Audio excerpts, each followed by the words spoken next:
semangat dengan cemas. Sekali lagi, persiapkan dirimu. Sungmo langsung putar balik. Lian dan Jae-in menuju rumah Jae-in. Tiba-tiba sudah ada Sungmo di depan mereka.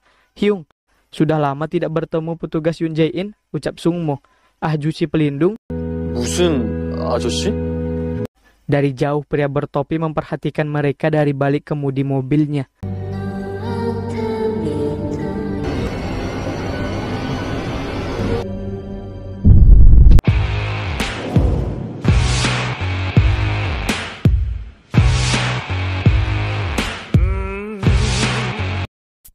(3 Desember 2005), Sungmo sedang mempelajari arti kata cinta dan obsesi di kamus di kamarnya.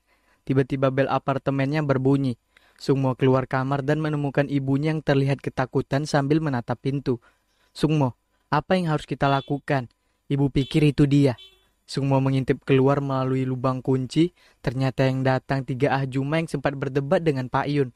Ahjuma yang ternyata ketua perkumpulan wanita di apartemen Yungsung itu meminta Sungmo menyampaikan pada ibunya untuk ikut rapat di rumahnya terkait selebaran yang disebar Pak Yun. Sungmo langsung menutup pintu setelah ahjuma pergi lalu menguncinya kembali. Dan dari apartemen seberang, terlihat si pria bermasker memperhatikan apartemen Yungsung. Aku menemukanmu, gumamnya. Jae-in menyajikan kopi untuk Sungmo dan Lian. Mereka duduk di dalam rumah Jae-in.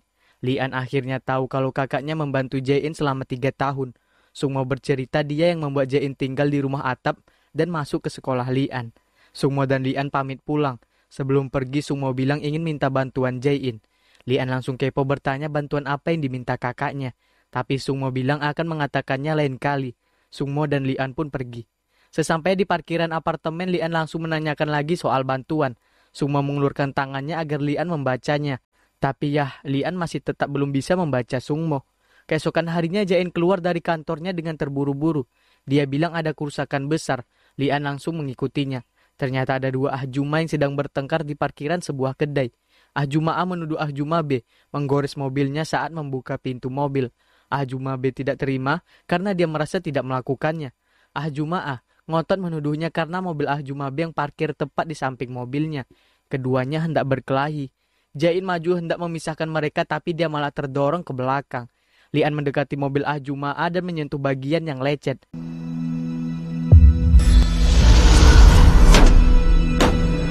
Dia melihat tangan seorang anak kecil yang memukul pintu mobil ahjuma dengan batu. Lian tertengun, dia lalu nengok ke kolong mobil dan menemukan sebuah batu di sana. Beberapa saat kemudian, Jae-in Lian menunjukkan batu di tangannya. Di mana kamu menemukannya? Sedetik kemudian, Jae-in ngeh kalau Lian melakukan psikometri.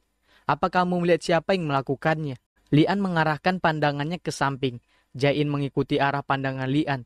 Terlihat seorang gadis kecil yang duduk bersandar di dinding sambil memegang sebuah batu. Lian menghampiri anak itu dan menghapus air matanya. Saat itulah dia melihat ahjuma A yang bertindak seenaknya di dalam kedai. Dia menyodorkan makanannya ke si ibu anak tanpa melihat hingga makanan itu tumpah mengenai sepatunya. Tapi ahjuma A malah menyalahkan si ibu yang tidak menangkap dengan benar. Si anak duduk memperhatikan mereka. Dia terlihat marah sampai melihat ibunya harus mengelap sepatu ahjuma A. Dia keluar lalu memukul mobil ahjuma A dengan batu. Sekarang, Lian, Jae-in dan anak itu duduk di depan kedai. Lian berusaha memberi pengertian pada anak itu. Aku tahu kamu marah, tapi jika kamu merusak barang milik orang lain, itu hanya akan melukai ibumu, orang yang ingin kamu lindungi. Perempuan itu sangat mengerikan. Jadi aku mempertimbangkan untuk merahasiakannya. Tapi jika aku melakukannya, ingatan itu akan tetap ada di kepalamu, mengikutimu dan mengacaukanmu. Apa kamu mau menyimpan rahasia buruk pada ibumu? Si ibu menyuruh anaknya untuk meminta maaf pada ahjuma. Anak itu pun meminta maaf. Ahjuma masih dengan tengilnya menyuruh si ibu mengajarkan sikap yang baik pada anaknya. Dia lalu pergi setelah ibu memberi nomor teleponnya dan berjanji akan membayar kerusakannya. Lian pulang ke apartemen. Dia melihat Sungmo yang baru masuk lift dan langsung menyusulnya. Sampai di depan pintu apartemen, Lian berniat membukanya. Sungmo menyerobot maju dan membuka pintu dengan kartu. Dia bilang sudah mengganti password pintunya. Begitu masuk, Sungmo langsung menutup kembali pintunya. Lian menyentuh tombol kunci pintu. 겨우 6자리 05120. Cuma 6 angka, 051203, 3 Desember 2005. Lian tertengun. Ulang tahunku, gumam Lian. Di tempat lain tampak Jae-in sedang menyalakan beberapa lilin. Hari ini tanggal 3 Desember 2018, tepat 13 tahun kejadian kebakaran di apartemen Yungsung. Lian membuka kotaknya lalu menguatkan diri untuk menyentuh boneka anjing buatan ibunya. Seketika dia bisa melihat kebersamaan dengan ibunya waktu dulu. Lian pun menangis setelah menyentuh barang lainnya yang membawa memorinya kembali ke saat-saat masih bersama orang tuanya.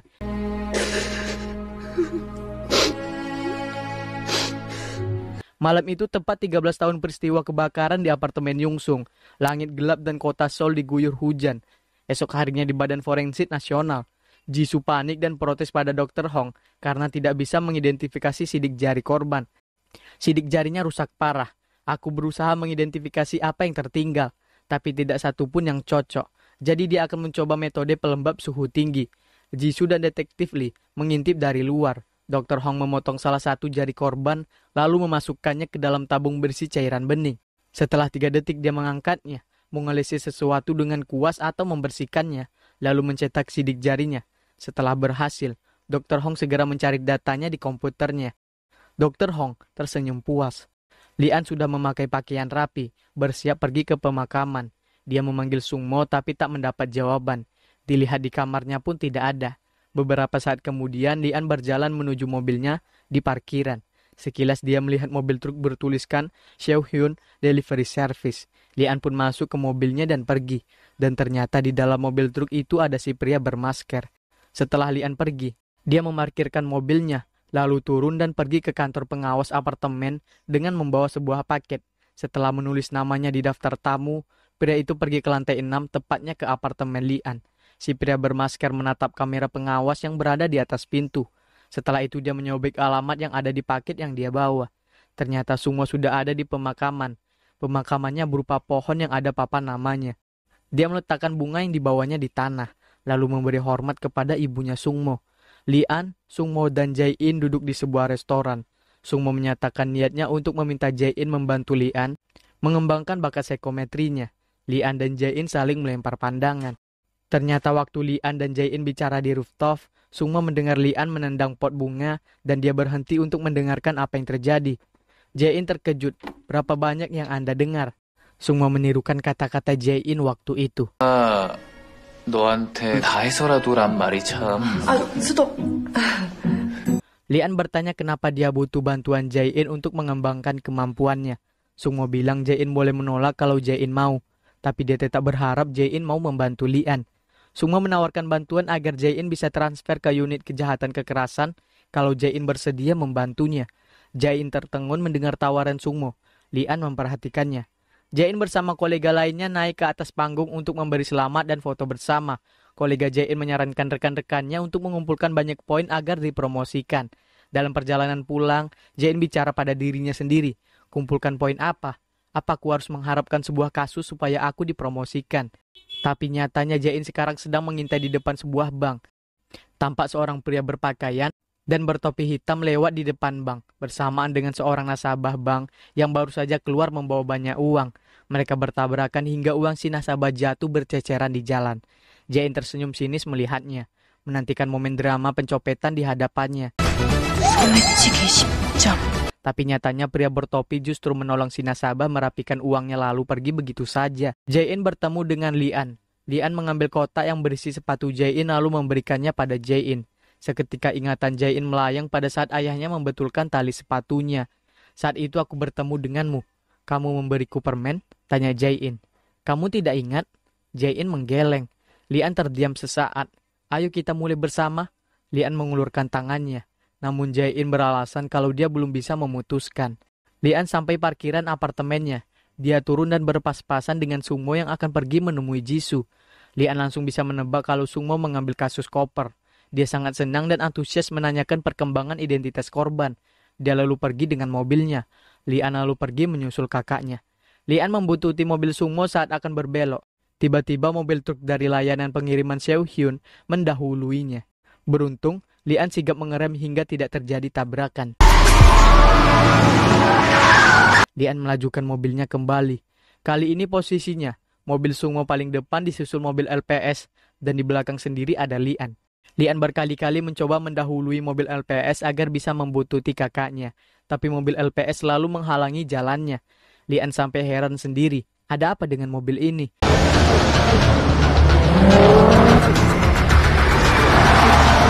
Mobil Sungmo masuk ke institut forensik. Mobil LPS berhenti. Dari balik kemudi, pria bermasker memperhatikan Sungmo. Lian datang lalu turun dari mobil. Dia hendak menghampiri pria bermasker, tapi pria itu segera menstarter mobilnya dan pergi. Lian buru-buru kembali ke mobilnya dan mengejar mobil LPS. Lian menelpon Sungmo. Ada seorang pria mengikutimu dari apartemen. Aku mendekatinya dan dia lari. 하나, 이안! Jisoo menghampiri Sungmo dan memberitahunya kalau hasil identifikasi korban baru saja keluar. Sungmo mengacukannya dan pergi begitu saja. Lian kebut-kebutan di jalan raya mengejar pria bermasker. Karena dia pakai mobil sport, sekejap saja dia sudah berhasil menyusulnya.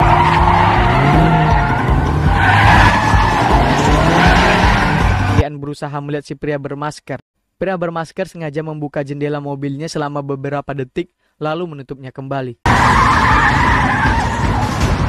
Setelah memasuki terowongan, pria bermasker menghentikan mobilnya. Lian ikut berhenti dan segera turun dari mobilnya. Dia memeriksa mobil LPS tapi tidak menemukan pria bermasker di sana. Saat dia berbalik, pria bermasker sudah ada di depannya.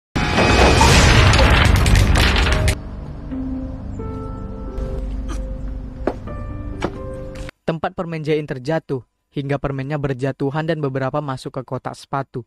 Pria bermasker menusuk perut Lian. Lian memegang tangan pria itu dan melihat kilasan-kilasan penglihatan.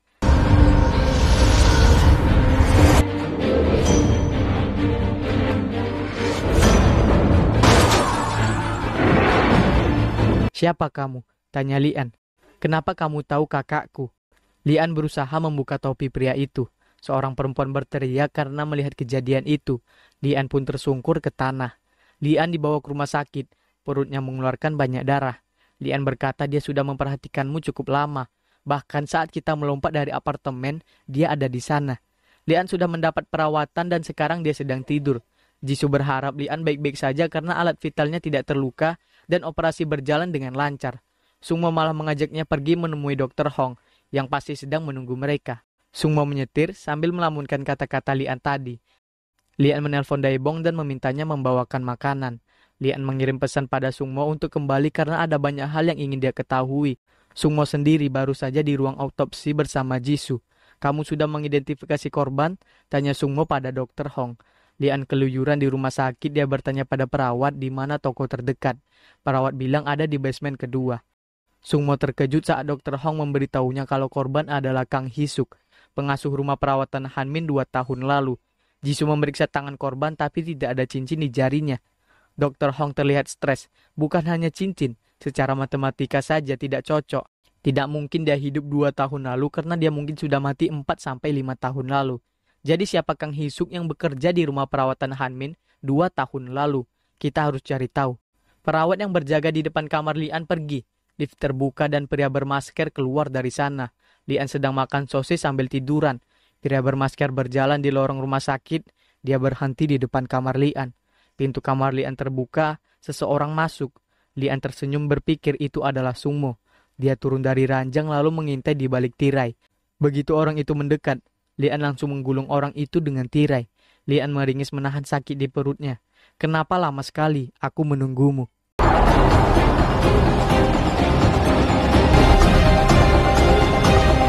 내가 널 얼마나 기다렸는지 아냐?